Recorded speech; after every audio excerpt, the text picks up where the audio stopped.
स्मार्टफोनच्या दुनियेत क्रांती आता आपल्या शहरात. पलुसकरांच्या सेवेत सज्ज विवो एक्सक्लुझिव्ह स्टोअर. आता विवोची सुपरफास्ट टी सिरीज आणि गेमिंगसाठी जबरदस्त आयक्यूचे सर्व लेटेस्ट मॉडेल्स आता आपल्या पलुसमध्ये उपलब्ध. नको बजेटची चिंता, आमच्याकडे फायनान्स सुविधा. तर वाट कसली पाहताय, आजच भेट द्या. देशभूषण शीतल सावळवाडी यांचे Vivo exclusive store, Meenakshi Chitramandir जवळ, तासगाव रोड, पलूस.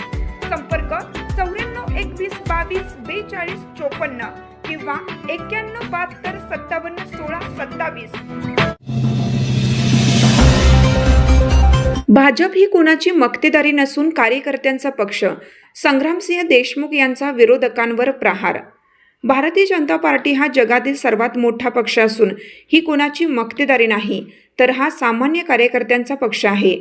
उदरनिर्वाहासाठी दुसऱ्यांच्या घरात धुणी भांडी करणारी माऊली पश्चिम बंगालमध्ये आमदार होऊ शकते, हे फक्त भाजपमध्येच घडू शकते, असे प्रतिपादन सांगली जिल्हा परिषदेचे माजी अध्यक्ष संग्रामसिंह देशमुख यांनी केलं.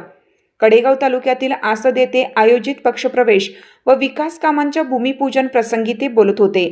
यावेळी त्यांनी विरोधकांवर जोरदार टीका केली. 2019 साली उभाटा शिवसेनेने हा मतदारसंघ विकला नसता तर भाजपचा आमदार कसा असतो आणि कामाचा धडाका काय असतो हे दाखवून दिले असते, असं ते म्हणाले. मी जर एकदा आमदार झालो असतो तर माझ्या कामाच्या जोरावर विरोधकांना पुन्हा पेनाने देखील आमदार लिहून दिले नसते, अशा शब्दात त्यांनी आपला आत्मविश्वास व्यक्त केला.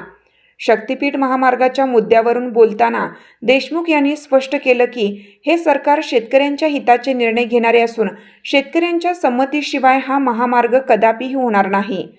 ज्यांना राजकारण करायचे आहे त्यांनी धमक असेल तर सरकारच्या दारात बसावे, असा टोलाही त्यांनी लगावला.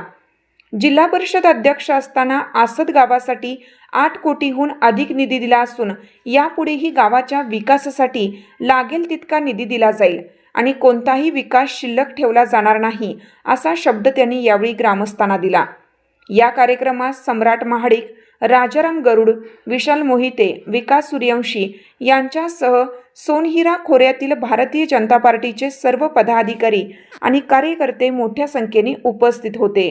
ज्याच्या मनगटामध्ये विश्वास धमक आहे त्याला काही फरक पडत नाही. मला एवढं माहित होतं पहिल्या दिवशी 15,000 मताचा या मतदारसंघामध्ये फरक आहे. ओके सर, बरोबर का?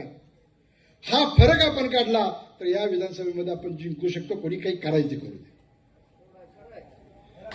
असंख्य पैशांची वाट लागली आहे. तुम्हाला तुमच्या मतदारसंघामध्ये,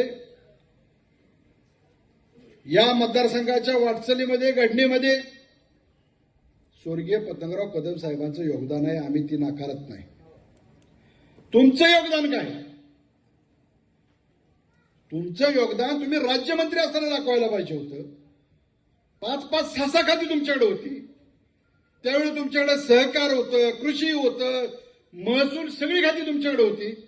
अवकाळी 5 पाऊस झाला, आमच्या शेतकऱ्यांचं नुकसान झालं, द्राक्ष बागा गेल्या, तरकारी संपली, पशुधनाचं नुकसान झालं. आम्हाला पैसे किती मिळाले? आज शक्तीपीठाचा विषय निघाला की तुम्हाला कामच नाही म्हणून काहीतरी चर्चा करत लोकांची